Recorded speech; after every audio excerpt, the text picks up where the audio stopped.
कराह रही है मानवता आतंकवाद मिटाने को, भारत भी तैयार खड़ा है आतंकी निपटाने को। जब भी बड़ा है पाप धरा पर, हमने ही बोझ उतारा है। हम राम कृष्ण के वंशज हैं, जिसने रावण और कंस को मारा है।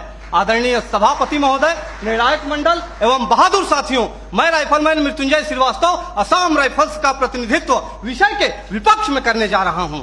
मानव अधिकार महोदय, इस शब्द को सुनकर मेरे मन के दो बिंदुओं के मध्य एक दृढ़ विरोधाभास उत्पन्न होता है, क्योंकि या तो इस शब्द की महत्ता और प्रासंगिकता का कोई अर्थ नहीं, और यदि अर्थ है तो हम सुरक्षा बल मानव नहीं, अर्थात जिस मानव अधिकारों की वेदी पर आश्रित होकर पत्थरबाज, नक्सलवाद, उग्रवाद और आतंकवाद के मरण व हरण पर यह मानव अधिकार के ठेकेदार भेड़िया विलाप करते हैं, वे अयोध्या, अक्षरधाम, संसद भवन, ताज, कठुआ, गया और पुलवामा जैसे विध्वंसकारी कांडों पर मौन क्यों हो जाते हैं? महोदय, प्रशिक्षण काल से ही हमें एक गोली एक दुश्मन, जिसकी पहल उसकी जीत जैसे प्रेरणादायक पंक्ति स्वरूप गुरु मंत्र दिए जाते हैं, परंतु वास्तविकता तो यह है कि मानव अधिकारों के अनुपालन की जंजीरों में जकड़े हम सुरक्षा बल एक आईडी कई जवान, दुश्मन की पहल सैनिक की शहादत जैसे ज्वलंत उदाहरणों का निर्मम साक्षात्कार करते हैं। महोदय, जहां कानून व्यवस्था चरमरा जाती है, आतंकी हुकूमत चलती है, मानवता का अस्तित्व खतरे में पड़ जाता है, वहां पुनः शांति स्थापित करने के लिए सशस्त्र सुरक्षा बलों की तैनाती की जाती है। ऐसे कठिन परिस्थिति में मानव अधिकारों का अनुपालन करते हुए आतंकवाद एवं उग्रवाद के विरुद्ध लड़ना, वो भी प्रभावी तरीके से, कतई संभव नहीं है। एक सैनिक होने के नाते मैं यही कहूंगा कि शस्त्र मिले हैं, कर्म करो, सर्वनाश करो गद्दारों का। आज मानवता है खतरे में, तो क्या करोगे मानव अधिकारों का?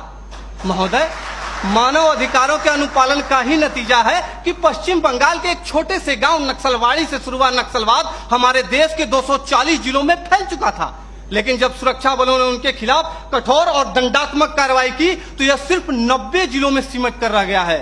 महोदय, सुरक्षा बलों को मानव अधिकारों का पाठ पढ़ाने वाले मैं अपने विपक्षी साथियों से पूछना चाहता हूं कि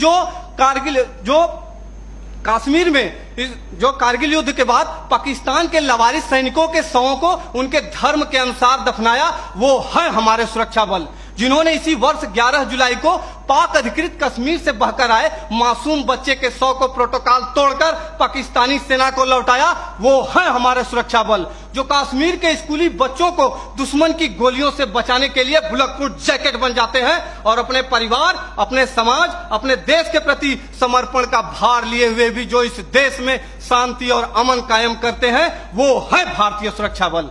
मेरे साथियों, हम सैनिक भी इंसान हैं, हम भी मानव अधिकारों का सम्मान करते हैं, लेकिन राष्ट्र की सुरक्षा के साथ समझौता नहीं कर सकते। महोदय, केंद्रीय गृह मंत्रालय द्वारा संसद में पेश आंकड़ों के मुताबिक वर्ष 2014 में जहां 222 आतंकी हमले हुए, वहीं 2018 में इनकी तादाद बढ़कर 614 हो गई। 2014 में 47 सुरक्षा बलों के जवानों की शहादत हुई तो 2017 में 80 और 2018 में 91 जवान शहीद हुए। हमारे देश में 1993 से लेकर अब तक लगभग 8390 आतंकवादी और उग्रवादी हमले हो चुके हैं। महोदय, पूरा देश जानता है कि ईद की छुट्टी के लिए जा रहे सेना के जवान औरंगजेब को आतंकियों ने अपहरण कर निर्दयता पूर्वक हत्या कर दी, तब तो किसी ने भी औरंगजेब के मानव अधिकारों के लिए आवाज नहीं उठाई। वही खुखार आतंकवादी अफजल गुरु को कानूनी प्रक्रिया के तहत फांसी की सजा दी गई, फिर भी हमारे देश के प्रतिष्ठित शिक्षण संस्थानों में राष्ट्र विरोधी नारे लगाए जाते हैं। दर्द तो हद से तब गुजर जाता है जब सर्जिकल स्ट्राइक और एयर स्ट्राइक जैसे सफल ऑपरेशनों के लिए हमसे सबूत मांगे जाते हैं। हमारे धार्मिक ग्रंथों में कहा गया है कि सीता हरण किया रावण ने, मानवता को ललकारा था, श्री राम प्रभु ने रावण को लंका में घुसकर मारा था। हम उन्हीं राम के अनुयायी, सम्रानर हार नहीं सकते, जो रच रहे षड्यंत्र उन्हें क्या घुसकर मार नहीं सकते? महोदय, मैं अपने विपक्षी साथियों से पूछना चाहता हूं कि जब आतंकवादी हम पर अंधाधुंध गोलीबारी करे तो क्या हम सफेद झंडा लेकर मानव अधिकारों का शांति पाठ करें?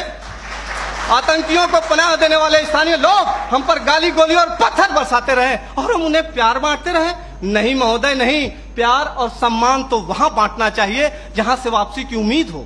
महोदय, मैं यह नहीं कहता कि मानव अधिकारों का अनुपालन नहीं करना चाहिए, लेकिन वे लोग जो मानव अधिकारों का दुरुपयोग करके सुरक्षा बलों को प्रभावहीन करने की कोशिश करते हैं, उन्हें कठोर से कठोर दंड देकर उनके साथियों को यह संदेश देना होगा ताकि भविष्य में कोई भी इंसान आतंकवादी, उग्र